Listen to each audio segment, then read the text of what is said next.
El último personaje mencionado en Hebreos capítulo 11, verso 32 es Samuel. Hoy vamos a hablar sobre la fe de Samuel. Y yo he denominado esta fe la fe para oír la voz de Dios. Fe para oír la voz de Dios. Y bueno, vemos en Samuel un siervo de Dios con unas características muy interesantes que podemos aprender mucho nosotros hoy. Primeramente, Samuel fue dedicado desde antes de nacer por su madre, dice primera de Samuel 1, 27 y 28. Por este niño oraba y Jehová me dio lo que le pedí. Yo pues lo dedico también a Jehová, todos los días que viva será de Jehová, y adoró ahí a Jehová. Y luego en el verso 26 dice, del capítulo 2 de primera de Samuel 2:26, y el joven Samuel iba creciendo y era acepto delante de Dios y delante de los hombres. Primera de Samuel 2:18 dice, y el joven Samuel ministraba en la presencia de Jehová vestido de un efod de lino. Y luego en primera de Samuel 3:10 dice, y vino Jehová y se paró y llamó como las otras veces, Samuel, Samuel. Entonces Samuel dijo, habla porque tu siervo oye. Vemos cómo se fue desarrollando la vida de Samuel en el ministerio desde que fue dedicado a Dios y fue llevado al templo, que él dormía en el santuario, estaba en comunión con Dios, ministraba, porque traía un efod, ministraba junto con el sacerdote Elí.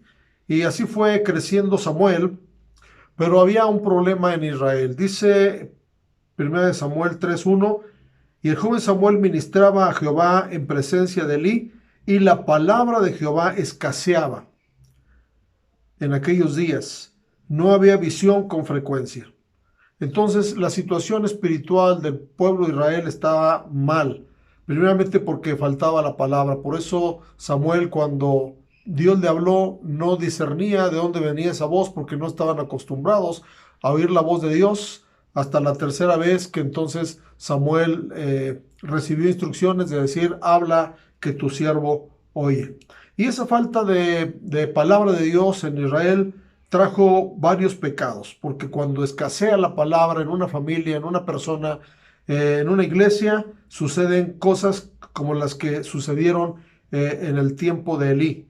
La primera cosa es que los hijos de Elí practicaban la inmoralidad. Dice 1 Samuel 2:22, pero Elí era muy viejo y oía de todo lo que sus hijos hacían con todo Israel y cómo dormían con las mujeres que velaban a la puerta del tabernáculo de reunión. Entonces, la primera consecuencia es que había inmoralidad, pero también los hijos de Elí menospreciaban las cosas sagradas, las cosas de Dios. Primera de Samuel 2:17, era pues muy grande delante de Jehová el pecado de los jóvenes, porque los hombres menospreciaban las ofrendas de Jehová. Hoy en día hay mucha gente que menosprecia las cosas de Dios. Ir al templo, leer la Biblia, orar, hacer buenas obras. Menosprecian, como que no le dan mucha importancia porque les hace falta oír la voz de Dios.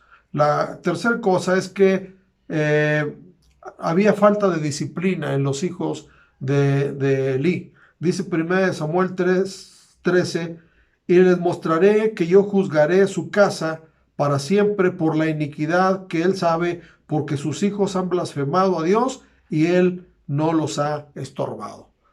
Estamos cayendo también en esa situación porque hoy parece que los hijos mandan en la casa. Como padres hemos fallado en la disciplina y los dejamos hacer lo que ellos quieran. Y bueno, ese pecado recayó sobre Elí porque dice que no los había estorbado. Nosotros tenemos la responsabilidad como padres de estorbar a nuestros hijos cuando se desvíen del camino de Dios o cuando sepamos que están haciendo un pecado, haciendo algo que no le agrada a Dios. Y bueno, la consecuencia más grave es que Elí fue destituido del sacerdocio y murió trágicamente. Dice primera de Samuel 4:18, y aconteció que cuando él hizo mención del arca de Dios, Elí cayó hacia atrás de la silla al lado de la puerta y se desnucó y murió, porque era hombre viejo y pesado y había juzgado a Israel 40 años.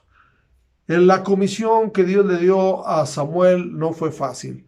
Fue darle un mensaje a Elí sobre la situación que estaba viviendo y pues también Samuel fue valiente, obedeció a Dios. Entonces tenemos que tener fe para oír la voz de Dios. Dios sigue hablando. Hoy tenemos la bendición de que Él es un Dios que nos habla. Así es de que tengamos fe para recibir esa palabra, pongámosla por práctica y aprendamos de la vida de Samuel. Dios les bendiga, que tengan bonito día.